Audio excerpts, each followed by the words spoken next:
Bold Floats Podcast, your number one resource for everything bold freight trucking. All right, that's the concept. Hey guys, Jared Flynn with the Bulk Loads Podcast. Got Larry Hurt with me. How's it going? Yeah, Tyler is on vacay this week, resting up. So Larry's agreed to come on to the podcast. Oh, yeah. And it's been a while. I think you were getting a little jealous that I had Tanner on a couple times. You know, it hurt the ego a little bit to see all those guys in here, but I've been missing it, so I'm glad to be back. Yeah. So a couple things. I was actually out the week before. If you notice, I wasn't on the intro outro, but wanted Joe to throw up this picture of my family. We went to family camp down in Branson, Missouri, Kanakuk, if you ever heard of them. And it's something, this is our 4th year going to family camp. And it was just, we had a blast. It's one of those times where, you know, it's a vacation, but man, we come back so refreshed as a family. So I send this out to you all. I like sharing photos, but also an encouragement to spend time with your family and invest in things like this that can help kind of build your family up. Sometimes vacations, we take you back and you need a vacation from the vacation. But yeah, I think there's 7 of these not Kanakuk, but it's like 7 kind of Christian-based family camps in the U.S. What was the biggest highlight? For me, the biggest highlight was just time with my wife. We had chapel time every day from 9:30 till about 11ish. And we had a speaker there all week, but just really getting to sit and have no interruptions for 2 hours every day. And it was a week where my wife didn't have to cook, clean, and it just, you don't realize those little simple things when you take them off, like how refreshed you can be. Yeah, that's great. And then there's college kids that work the campus and pour into our kids. And that's another big one, that they get to see these kids that are 5-10 years ahead of them and kind of look up and see how inspirational they can be. A good mix of fun, but also relaxation too. Yeah. Yeah, that's good. So, anywho, we always do a truck feature, and we'll pull that one up now. This one is Daryl Rathman with Tri-State Commodities. Many of you all know Tri-State Commodities. They've been on our podcast, and Joe has done several videos. But yeah, this is a cool one based. They're out of Greeley, Colorado, but this picture was taken in Independence, California, which a lot of people don't realize California has a lot of mountains. Yeah, and this is just a cool backdrop photo. Yeah, it's a great backdrop, and the classic truck, and Tri-State's been around a long time, so it's a good pick. Yeah. Well, before we get into this podcast, I know you're waiting to hear that. I wanted to I specifically asked Larry to come on because one thing we are continuing to hear, and we're not going to go down a rabbit hole here, are insurance rates continue to go up. Yep. Actually, I was just at the state fair this last week. One of the ladies there, her son is a member on our member on Bulk Loads, and she mentioned that he got his renewal in specifically on work comp, and it was, I forget how much more, but he basically decided they can't move forward and shut his trucking business down. Yeah, that's great. And first off, I was like, I wish you would have called us and, gave us a shot at a look at this. But can you just explain what's going on right now? Yeah, no, absolutely. So the work comp surprises me, I'll be honest. Work comp is a line of business right now that is actually very aggressive. So a lot of insurance markets have pulled out of trucking, tightened capacity, given rate increases. Same with the property market, a lot of losses over the last couple of years. Work comp, we see actually more declines on work comp rates than we do increases. So not sure specifically what happened there, but that, right now all of our markets are calling us saying, hey, send us work comp business. So work comp's actually really steady. It's been a profitable line of business for insurance companies, and they want work comp business. So that's good for carriers, because if you are coming up for renewal on your work comp, you should be asking your agent, hey, I've been hearing that it's going down, or are there other options that are more affordable, or can I get a few options maybe compared to my current? I guess not all companies are this way, but if you're a trucker right now, your renewal's coming up. It's coming in the pipe. It's your month or couple months out, instead of waiting and getting that, that renewal and that sticker shock, what can you be doing now just to prepare, at least know what's going on? Yeah, that's a great question. I mean, the insurance renewal, it starts right after you sign for coverage for your current year. I mean, that insurance carrier, all the markets, they're looking at a wide scope of what you do. So we see a lot of motor carriers that don't plan well for their renewal. And it's kind of that, we call it hopium, right? You live on hopium. You hope you get a good rate. You hope you get a flat renewal. You have no idea. But everything leading up to the renewal you're not focused on. And so, and we do it too. I mean, it's easy to get blindsided in a business because you have so many different obstacles that you overcome every single day. But the message really needs to be, after you sign on your renewal, that's when your next renewal starts, right? You really have 12 months to do the best in class practices that get you a better renewal or a more promising renewal come 12 months later when you come up for renewal. So it has to start as soon as you get your renewal. It's just a 12-month process, and there's certain things that you can do or implement. But the carriers that are waiting and hoping, it's not a good strategy. You gotta get after it. You got to figure out what's on your cab report. Where are the issues that we need to address? Do we have certain trucks that are consistently getting cab violations? Maybe we need to evaluate that truck. Maybe it's time to do something different with it. But that all, that plays out over the course of a year. It's not just 2 months before renewal. I'm going to go shop every single market and hope that I get the best rate. It's just not an efficient game right now because of the way the market is. So if somebody wants to be proactive right now, they don't want to do the hopium and just, hope and pray that things are going to be good.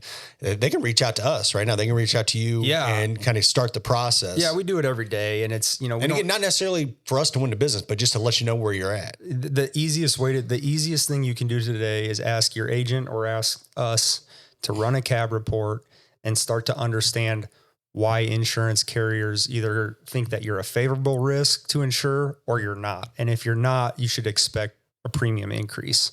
I got this, and this is just something that I wanted to print out. This is one of our partners. It's Amwins. They do tons and tons of business in the trucking space. They see thousands of accounts every single year. And this is what they said, kind of market update is non-fleet accounts, so less than 10 units, are experiencing significant rate increases, averaging 5% or higher, with some areas such as Southeast Texas, California, seeing hikes exceeding 25%. Mm-hmm. So if you're an owner operator or you're less than 10 units, you should understand that the market's probably going to take an increase. So you should almost be prepared that, 25%, it may go up by 25%, even if you have no claims. I would be saying, okay, I need to budget 10% rate increase if I've had a good year. And that way, if you get a flat renewal or if you're able to change carriers and get a rate decrease, that's bonus money. Yeah. But on a budgeting standpoint, you should be budgeting 10%. And the other thing is you can get out in front of this, get your agent to run a cab report and let them list all the violations. And maybe there's some reoccurring violations that are happening, and you can talk to a maintenance or a safety director or find a resource. And we can be that resource if you want us to, but just have a plan. Okay, I got to address these 3 issues 90 days before my renewal because I know the underwriters are going to be asking about it. Okay, cool. Well, great advice, man. Thank you for sharing that. So not so much fun stuff we want to talk about, but now we want to talk about the fun stuff, which is NASCAR and racing. Are you a fan? Oh yeah. Okay. I didn't know.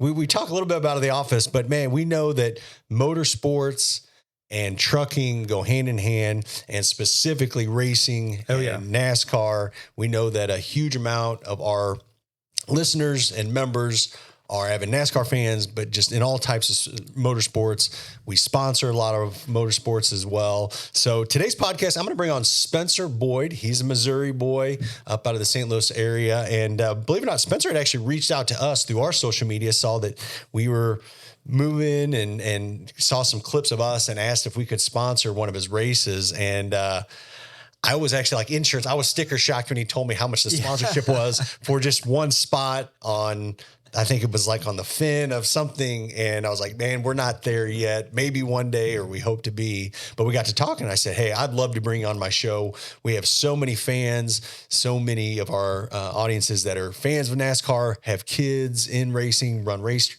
cars and all that. And so Spencer came on, and I'll say this, like, I did not expect the things that he was going to say, and I'm not going to give it away, but like, this was such good business advice. Yeah. And you got to realize he's built this race team from the ground up. And one race costs $50,000, and this is the truck series. This isn't like the NASCAR, he's got to raise $50,000 every weekend to get into that race. That's what it's going to take. So he spends an incredible amount of time marketing his business, advertising, getting those sponsorship dollars on there, and you're going to learn a lot from that. So, well, even just him reaching out to you. Yeah. I mean, how rare is that? Yeah.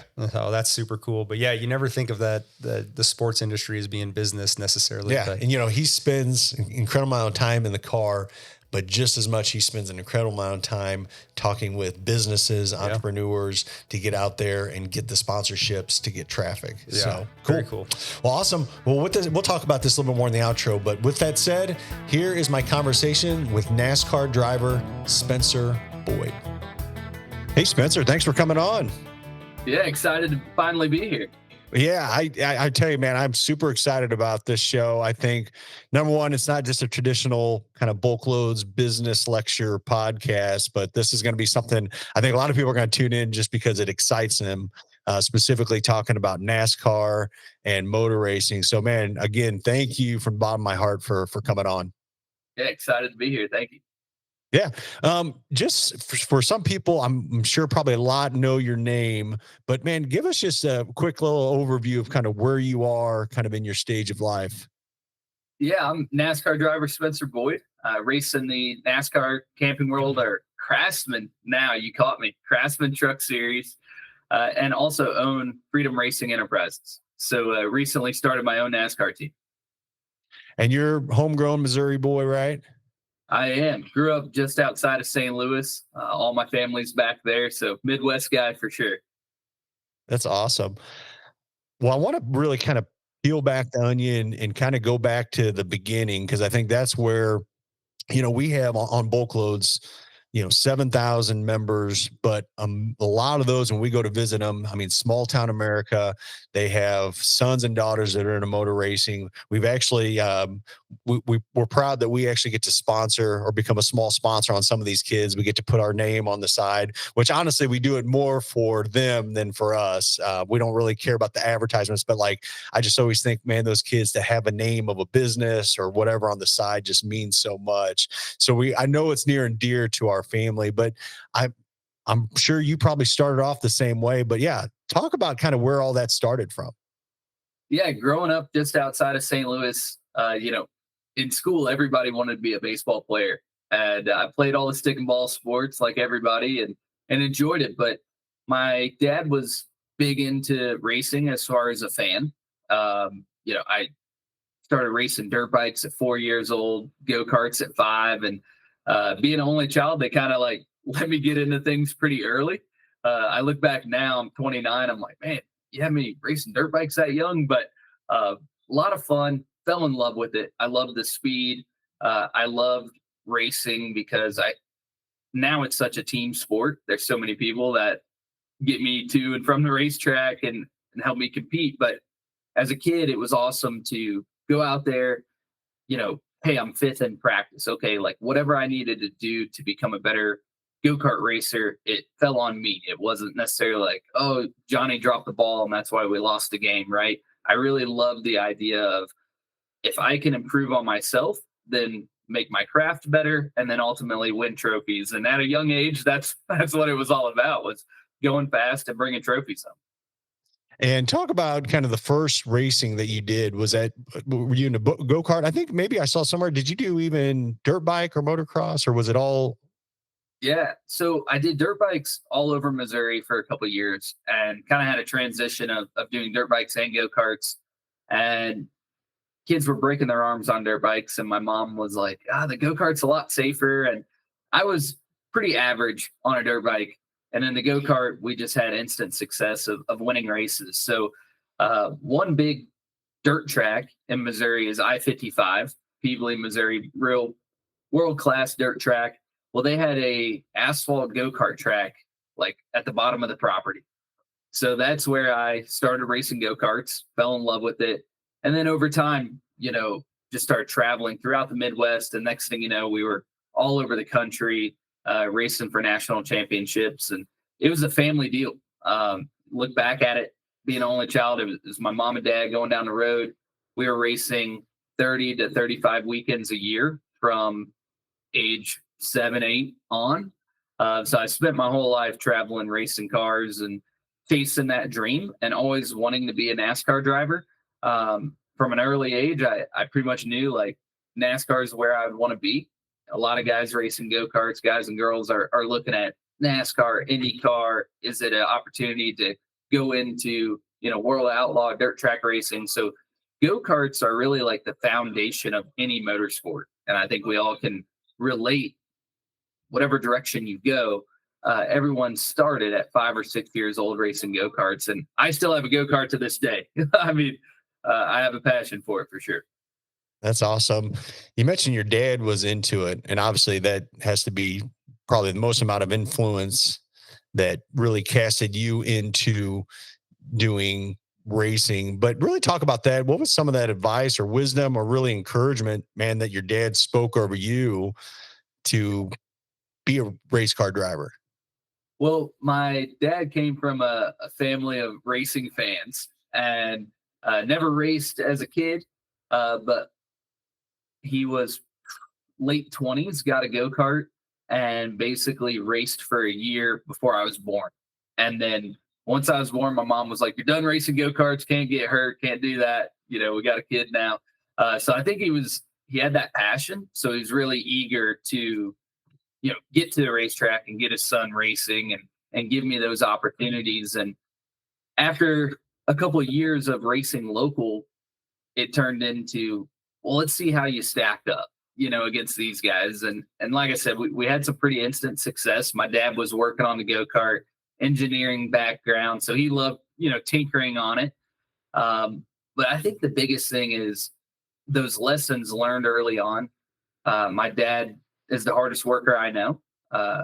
Him and my mom sacrificed everything to put me in position to make it to NASCAR. Well, I think it's pretty unspoken, but relatively known that making it in NASCAR or any motorsports is really expensive, and it's definitely risky as far as the guys that actually make it. So my dad always lived by hard work pays, HWP. He posted on his Facebook every day. That's his. I love that. For sure. So early on, it was, "Hey, Spencer, you want to win races, hard work pays. You got to practice. We got to test. You got to think about this all the time." And they gave me a lot of opportunities to get better, whether it was like getting a racing simulator or going on a Wednesday night to just go practice for a couple hours at the go-kart track. So it was all hands on deck at a pretty early age. Hey guys, thank you for listening to the Bulk Loads podcast. Many of y'all may not know, but 4 years ago, we started a TMS platform specifically for bulk. TMS is a transportation management system. We knew that a lot of companies, even large Fortune 500 companies, were still using Excel spreadsheets and scratch pads to manage their freight. We compiled all that together in one simple software solution called Bulk TMS. It allows you to do everything from scheduling to dispatch to ticket capture, everything that you would need to do to take out those manual processes we have encompassed in bulktms.com. So if you get a chance, check out bulktms.com. We'll put the link below. We want to give you a demo. It's really simple to see how we do it. We now have hundreds of companies from, again, Fortune 500 companies to small 1-2 truck companies that are using this system and saving a lot of time and money every day. So check out bulktms.com if you don't have a robust solution that is geared towards bulk. bulktms.com. God bless.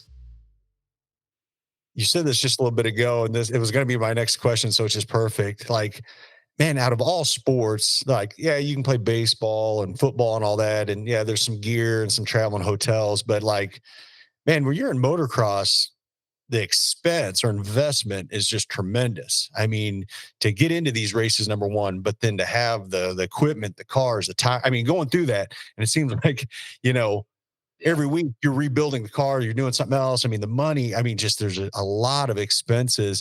So, man, it was an incredible expense for your family.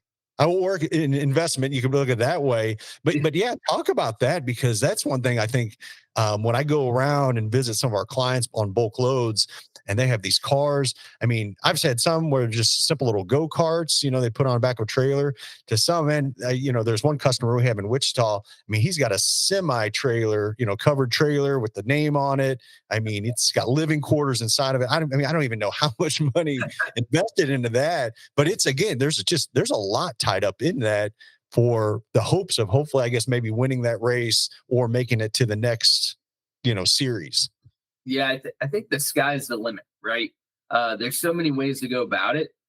When it comes to racing, you have guys that are doing everything they can, and they don't have the nicest car and they don't have the nicest trailer, and they're just trying to get to the racetrack because they have a love for it, and there's nothing wrong with that. They may not even be have the aspirations of making it a full-time job.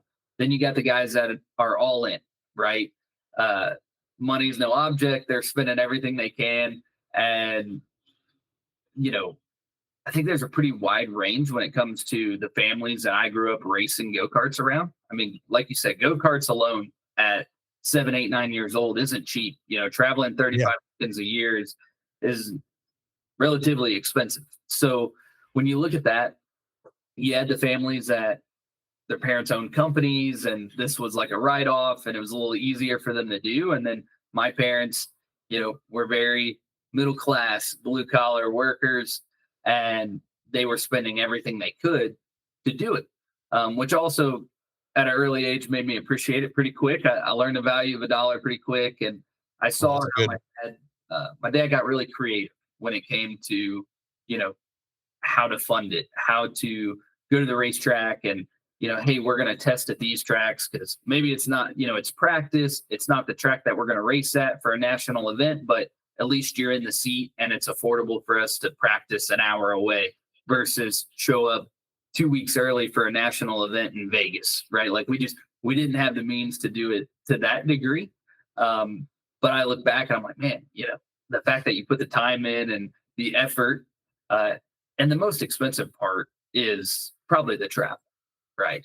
30 weekends a year, that's a big part of it. So now that I'm 29 and own a race team and I, am booking travel for this whole crew and we're up and down the road every weekend, doing the NASCAR deal, you start to realize what travel really costs.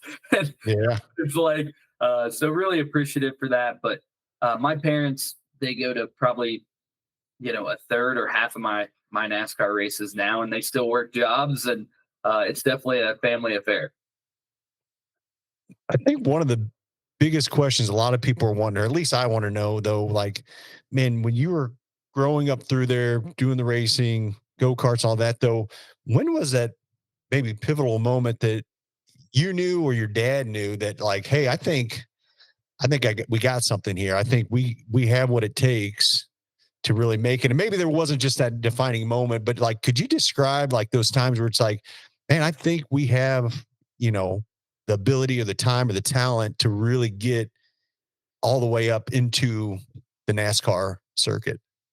Yeah, I was probably 12 years old and had 5 or 6 regional championships and a couple national championships at that point, go-kart racing. And you're having those conversations. I'm at that time still lived in St. Louis. I was watching kind of the next tier of, hey, a lot of these drivers are going to legend car race and it's on TV and it's at Charlotte Motor Speedway and they race at Texas Motor Speedway on the little quarter-mile oval on the front stretch, and they do it at Iowa Speedway. And I'm like, Dad, I want to race legend cars. I want to take it to the next level. And at that time, you had to be 14 years old to race legend cars. And here I am, 12. I'm like, we've done everything, Dad. We're the best in the world. Like you got all this confidence. And I'm sure they thought it was cute at the time, right?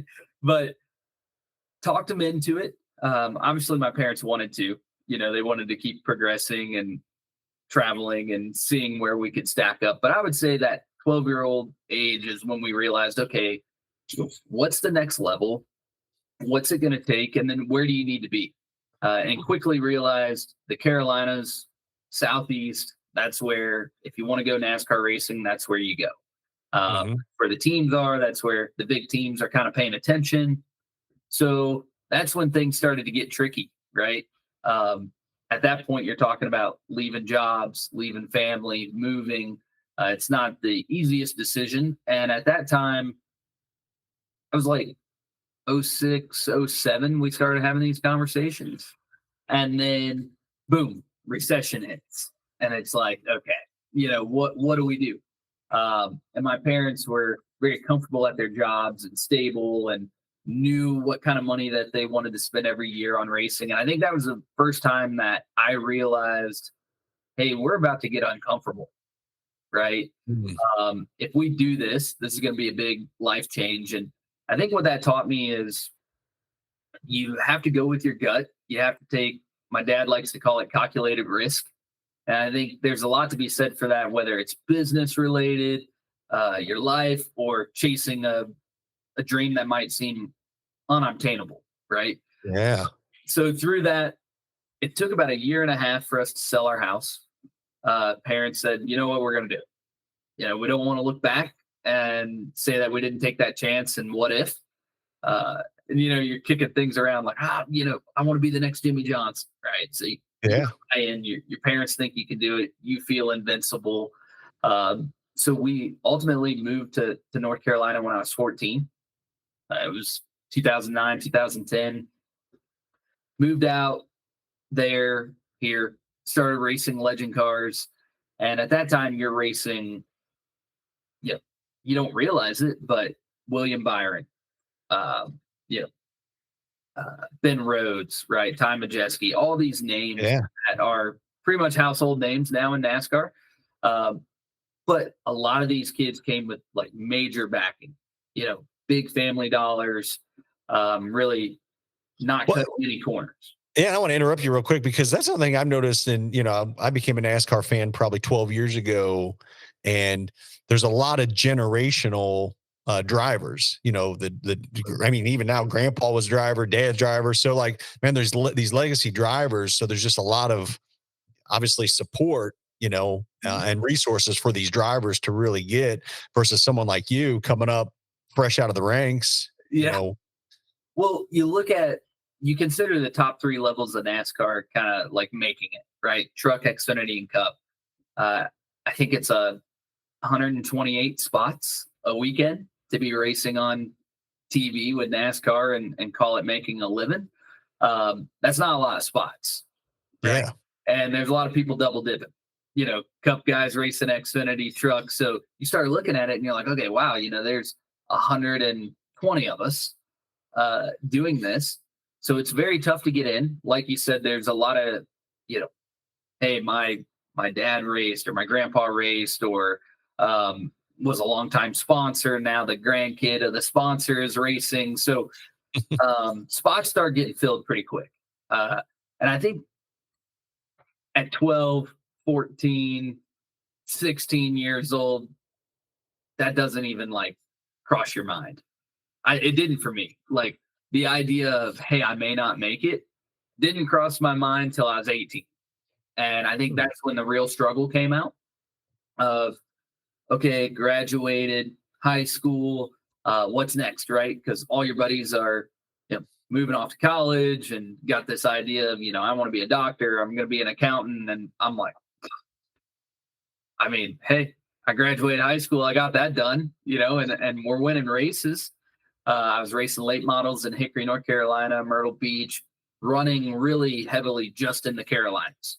We didn't have the funding, didn't have the sponsorship to really do late model racing on a national level.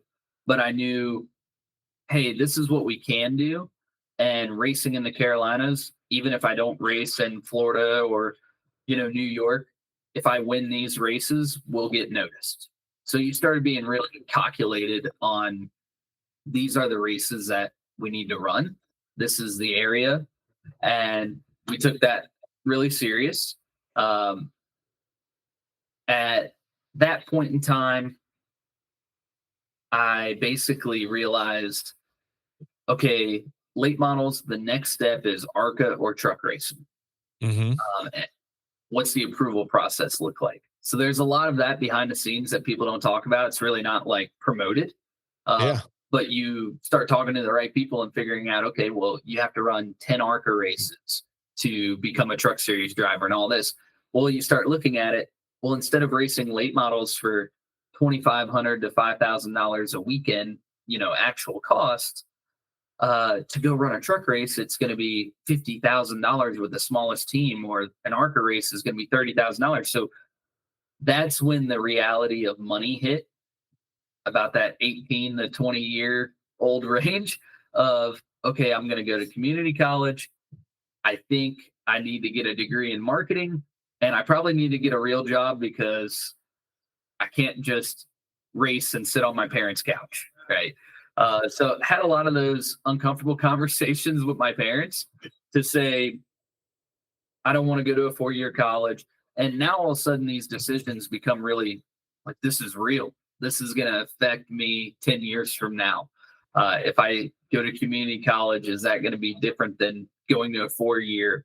My backup plan was always to be a heart surgeon. So if I prolong going to college, what does this do for me down the road? And I think you look at that life, business, racing, every action has a reaction. So you have to be calculated about it. And ultimately made the decision, hey, I'm going to go to community college. I'm going to sell cars at the car dealership my dad's at. I'm going to race late models, and I'm going to give it till I'm 21. So once I'm 21, if I haven't made a NASCAR start, I'm going to wipe my hands clean, move off to college, and do the big boy deal and quit chasing this pipe dream. And that's what's in your mind. You're like, is this really just a dream, or what I once thought was really possible? I'm finding out this window is getting really closed. It's super emotional when you think about it. Like, you're like, is this a dream, or is this it's something that can be a reality? Yeah. And I mean, even at 20, I mean, that's a lot of pressure at that age to really realize, like, it's kind of a defining moment in your life of like, I can go down this path, or I could go down this path, and really what path is God leading me on? And he wants to be, and talk about, I didn't mean to interrupt you there, but man, this is really good. Your dad though, like, I have to know, like, because I'm thinking from, my son's 12, and we're not in that, but like, if he's coming to me and wanting to do this, like, how do I respond to him though? What was your dad saying kind of at those pivotal moments? Yeah, man, dad's been a rock, right? I mean, he's always been there. And at that time, when I kind of like put the plan out, I'm like, hey, they gave me a lot of freedom. We drove for the teams that I wanted to drive for. We went to the tracks that I thought we needed to go to. They gave me a lot of freedom when it came to, like, if you think you can make it, and this is the path that you see, and these are I was listening to people, and my dad felt like I was listening to the right people.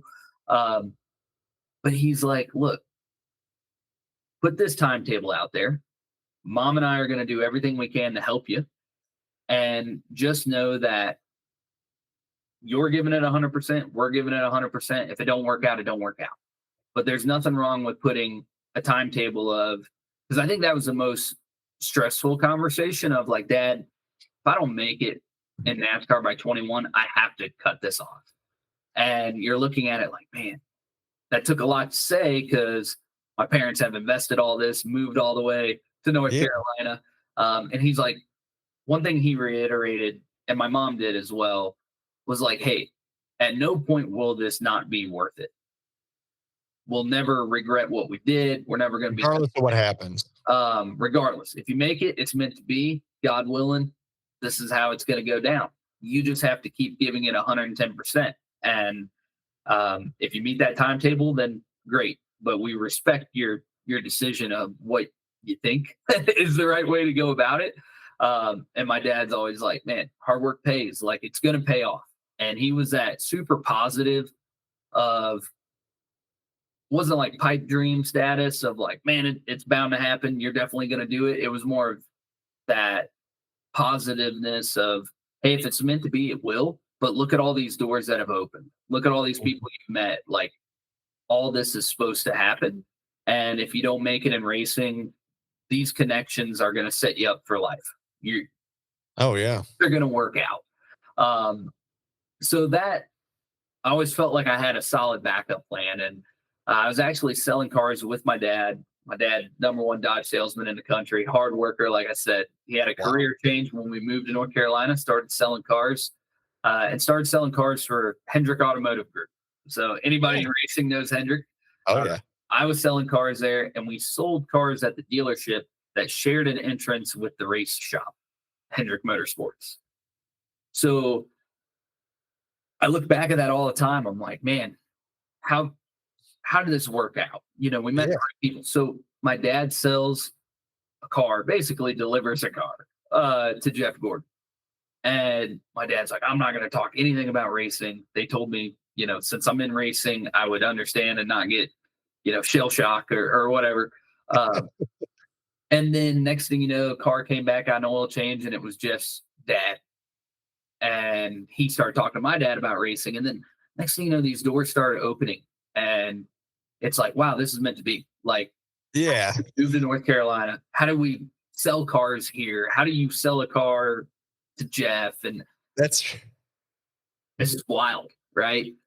You look back, and my dad and I, we joke around about it all the time. I eat dinner. My now fiance and I every Sunday with my parents. We all live pretty close to each other in Mooresville here, and it always gets brought up of like, man, if you didn't meet that one guy or you didn't get that one sponsor, where would we be? You want to look at that and appreciate it. And I think whether it's racing or business, um, there's always those pivotal moments of like, this really grew my company or this opened up a network that changed my life, right? That was one of those moments at 20 years old. And I made my NASCAR Truck Series debut at 20 years and 9 months. man. 3 months right before. That's about as tight as you could get. Yeah. Uh, pretty wild. Yeah. Um, there's a lot of questions I have, but I want to really pull out kind of the meat and potatoes of this. I think what people want to know. Talk about now in your career, you're not just a driver. You mentioned the marketing aspect of it, like learning marketing, but like, man, you have sponsorships out there. And you talked about a race, $50,000 a weekend that you got to make sure and have, but like you got to be a great driver, but you equally got to be a great marketer. Can you talk about that? Yeah, the marketing thing, fortunately for me, it was something I enjoyed, right? I went to school for it. I enjoyed it.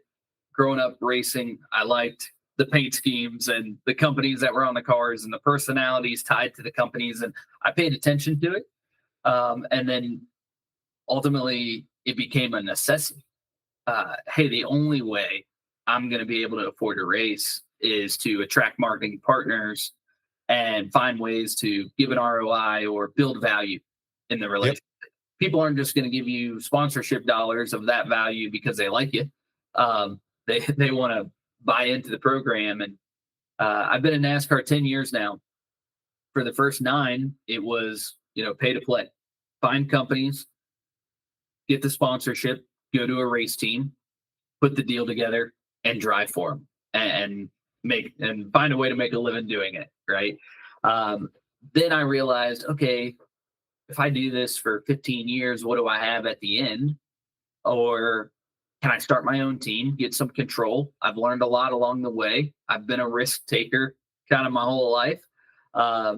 And I turned to some longtime sponsors and said, hey, let's, collectively get together and start a race team. So that's what led to Freedom Racing Enterprises. A lot of people like the name.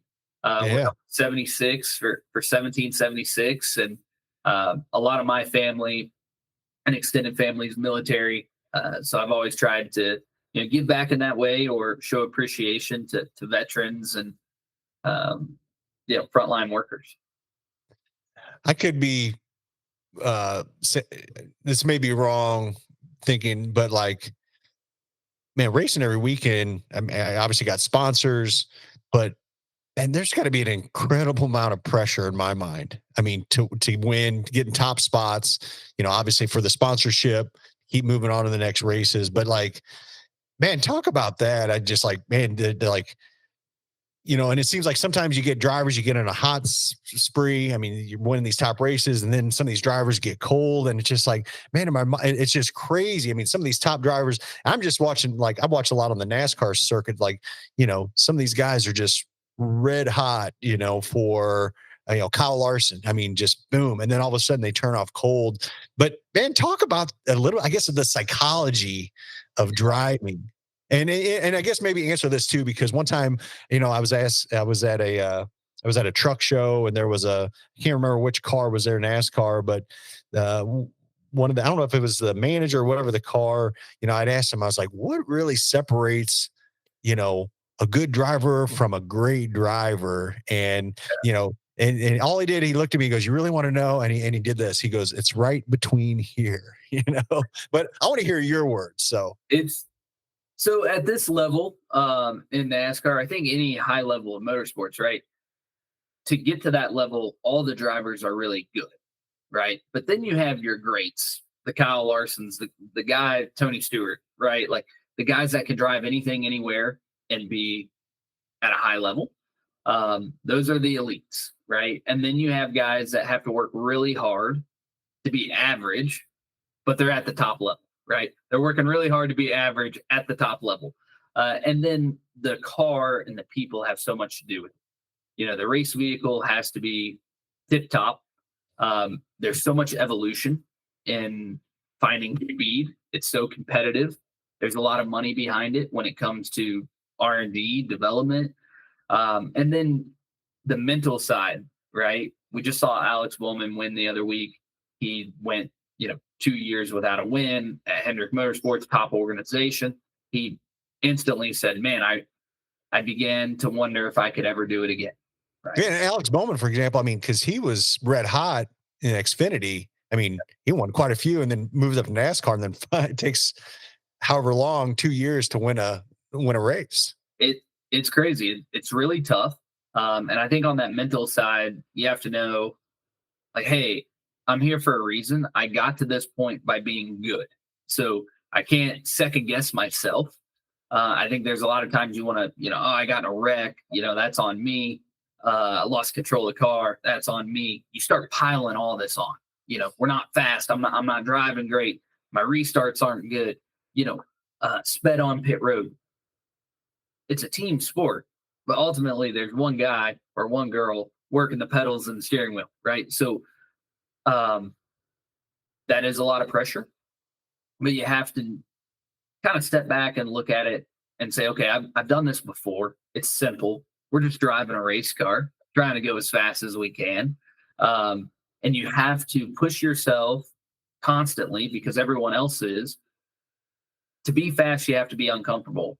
So how uncomfortable can you be? And the best guys are pushing that limit farther and farther. And you see track records all the time. People are getting faster and faster. So, when you say uncomfortable, what do you mean by that? Yeah, I think what I'm trying to say is, like, you're on the edge of wrecking all the time. So when you look at NASCAR 20 years ago, the cars would almost like not even last 500 miles. So the first half of the race, guys would kind of just like run at call it 80%. And then halfway through the race, start picking it up. And if they drove 100% the whole race, it would break. Where now technology, the vehicles are so good, the engines last, everything's so perfect that you have to run 100% from the drop of the green flag to the checkered. So we like to call it qualifying laps. You're going to run the fastest you can every single lap of the race. And that's very uncomfortable. You get out shaking, you're like, man, after qualifying, you get out, your hands are shaking. You're like, I can't go any faster. That was terminal velocity, right? We'll turn around and do that for 200, 300 miles. And then that's the difference between good and great, right? The folks that can do it lap after lap. And if you're not doing it, it's real easy to get down on yourself. So you have to have that conversation within your head of, I've done it before. I can do it. I'm here for a reason. And there's nothing that's going to happen that I can't control. Ultimately, it does happen, right? You lose control and you wreck. But you have to have that belief in yourself that there's nothing that it's going to do that I can't come back from. Yeah. I mean, the psychology involved, here recently, my son, he's taken up golf and I've been working with him, but I've learned that too. That's another one of those sports where just the psychology involved, like you hit a bad shot to get back onto it the next hole. And I just use that as an analogy, but like, talk about this, Spencer, and we're going to kind of land the plane a little bit here and wrap up, but making yourself uncomfortable, what does that look like during the week? Because yeah, it's one thing out on doing laps, practicing, but like I imagine there's a lot even off the track that's involved. Yeah, we're just driving race cars in a circle, right? How did it get so complicated? And I think that's what a lot of us drivers joke about is like the amount of work during the week is pretty wild, right? You're watching a lot of film, you're watching a lot of data. So the data is going to break down, on graphs of how much throttle you're using, how much braking. There's basically GPS to show you where your car is relative to other guys. We race 23 times a year, so a lot of races back to back. So, okay, you get back from a race and you want to kind of figure out what you did wrong, but you're trying to get ready for the next week. And this stuff's time consuming, right? Like you're going to watch the in-car camera to see what one driver is doing for 2-3 hours. And then you're going to watch another in-car camera of another driver. Then you're going to watch the race, which takes a few hours. And you're watching to see the transition of, are they running the low line, the high line? What's it look like? Oh, where's the sun at? Do I want to have a tinted shield? I need to be working out. I also need to make sure I'm hydrated because I got this race coming up in 3 days. There's so many of those things that add up to where you have to be able to compartmentalize and you have to get in this routine of every Sunday I do this, every Monday I do this, every Tuesday I do this, and you just stay on track. It's real easy to get pushed and pulled of, hey, the sponsor needs to have this call or this sponsor needs you to go to this event. Well, Yeah. Okay, like I live in North Carolina. We're going to race in Virginia, but I'm going to spend 2 days in California. It's dry. It's hot. Sponsors want you to have a couple drinks, right? Like you're constantly thinking about how will I be the best Spencer Boyd on Friday? And you spend all week trying to line it up. Yeah. And I mean, I assume some of it can be routine, but like, yeah, there's a lot of those unknowns working with, again, because again, you're not just racing, but you're marketing and, got sponsorships and like, yeah, it just seems like the strain through the week can be, I mean, crazy demanding if you don't really set up, I guess, just a good structure that. The last thing I'll ask, and just talking about NASCAR, because I guess some people kind of view NASCAR as being, and NASCAR's made some changes, it's recently even trying to get more fans and, stages and stuff like that. But really talk about kind of just in your opinion, the maybe what NASCAR needs to keep doing better to keep promoting the sport, to keep the fan base up there. It seems like it's some people can view it as maybe not getting as popular. Even in my circle of friends, I would talk about NASCAR like, what you want, we're watching every other sport but that. But talk about what can the sport do maybe a little bit better to keep people engaged, get more fans involved? I think what a lot of it has to do with like what you're doing right here. A lot of us drivers, when we talk to NASCAR, are like, hey, we got to get the stories out there. Back in the day, call it 15, 20 years ago, NASCAR did a really good job and the networks did a really good job of getting the stories of how this driver came up or what they do outside of racing, let people into their lives. And it's easy for us to do it, right? Social media, Instagram, Facebook, I can go on there and talk about what I'm doing all the time. And I have this core group of fans that are interested in what I'm doing. Sometimes they might be more interested in what I'm not doing. There's always a lot of opinions, but the networks highlighting drivers, I think, is a big part of it. And then just keeping our identity, right? Like I'm a lot different than other drivers. They're a lot different than me. So NASCAR doesn't necessarily need to be football. It doesn't have to be WWE. It has to be NASCAR. And they built a really huge brand in the .com boom in the 2000s, and People consume media a lot different now. I don't think fans, if you're a mid-level fan, you're probably not going to watch the whole race. You might still love racing, and you're going to catch the highlight reel and see where your favorite driver finished, but you're not locked in. I'm going to, have nachos and drink beer and watch this race for 3 hours. I think that's changed a lot. And there's so many other sports. I mean, there's a lot of sports that I enjoy watching too. So it's a competitive market when it comes to getting people's attention. But I think keeping that identity and opening up to show there's some really cool drivers. There's a lot of people with a lot of different backgrounds. Look at all the dirt drivers coming up in NASCAR, learning their story of how they made it.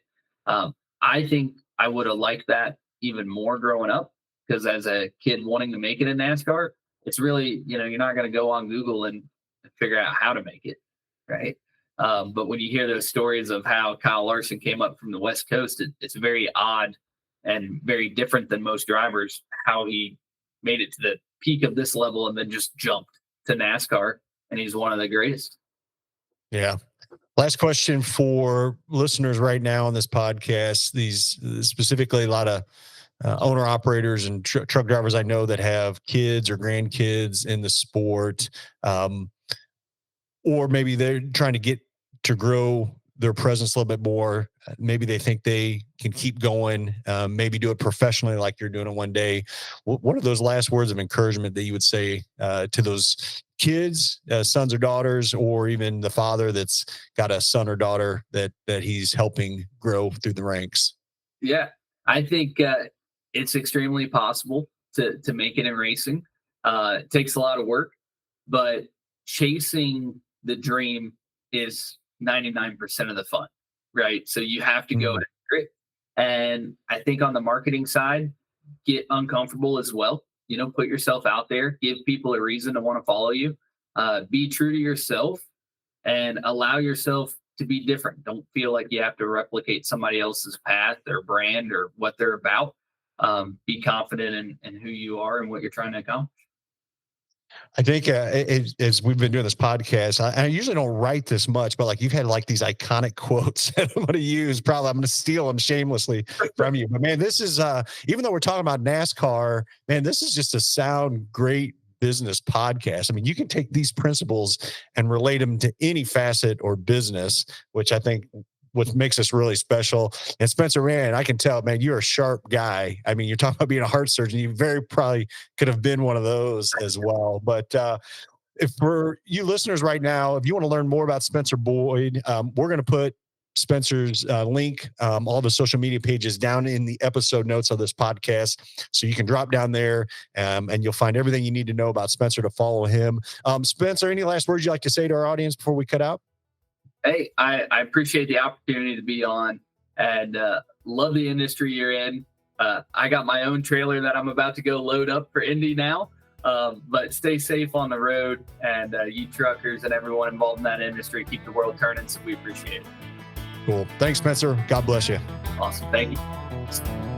Larry, I'm probably sure you heard my voice, but I really wanted to get like what it takes to be a driver. Yeah. And like, again, because we don't really realize how hard that is, and most people would think that, they're holding on to the steering wheel. I know you out there that have done this don't realize that. Yeah. But I love the way Spencer described, like when you're qualifying for a race to even enter that race, like you're giving 2 or 3 laps, 100%.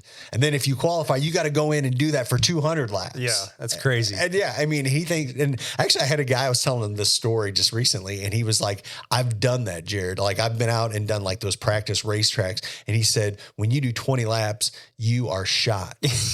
Like I can't imagine the adrenaline Yeah. and just like the physical stress on your body, because it's not just one lap and done. I mean, it's a long process. And the psychology of it, I can relate it a little bit maybe to golf, but like, man, you make one tiny mistake or you whatever, and it costs you a position or a wreck or whatever. Yeah. And man, you've built all this momentum up, and just then to go back next week to the drawing board and do it again. Yeah. And that's why I think this sport's just incredible. And man, hats off to you all out there that do this day in, day out, just on the local circuits and the smaller tracks and regional tracks. Like, man, we know that it is an expense to do out there, the travel, but a thrill and the same effect. So Yeah, fun to watch. yeah. So cool. Well, man, appreciate you guys watching for this episode. As we always do, as we close out of here, a couple things we just want to make mention of. We always want to pray for you and your family, anybody you know out there. Even this last week, we had someone on our team had a family member, a father, stepdad pass away, and we rallied around and are praying for them. But we know that in this world, and as we've broadened our scope, man, we know that people are experiencing tragedies, diseases, divorces, man, everything that sometimes makes us feel like this is a hopeless world. Yep. And we want to be there as a life support and prayer. We think that this is not just a business, but this is a ministry that we get to conduct business through. And we mean that through our hearts. So, man, if you have something that's troubling you, we would like to gather around and pray for you. You can simply send a prayer request to prayer@bulkloads.com. Reach out to us any way that you can through social media and allow us just to pray for that. Even if it's something small, man, we feel honored when we're able to do that for our community out there. Yeah, that's great. So cool. And Larry, I'll just have you, if you want to close us out today in prayer. Yeah, let's do it. Dear Lord, we just come before you, God, and we just recognize all the challenges, God, that we face in this life, Lord. And we just look to you, God, for guidance and peace, Lord. We have a lot of noise in this world with our businesses and our family and our obligations, Lord. And we recognize how hard life is, God. And so we just submit these requests before you, Lord. And we just thank you for the opportunities that you've given us to serve, God, and that you've given our clients to go out and provide for their families. We pray that you would bless their businesses, God, that you would be near to them, Lord, and that you would just continue to help us serve well. In Jesus' name, amen. Amen. Thanks, Larry. As always, we thank you for watching the Bulk Loads podcast. Man, if you know someone that can benefit from this, or you know a family member, a kid, niece, nephew that would love to hear this, maybe it's an inspirational podcast for someone out there that's in the racing world, that's starting out and looking for the next steps, man, we would love for you to share this through your social media or send this to them that they can value from that. We would consider that an honor and blessing to do. So thank you so much for listening to the Bulk Loads podcast. And as always, God bless.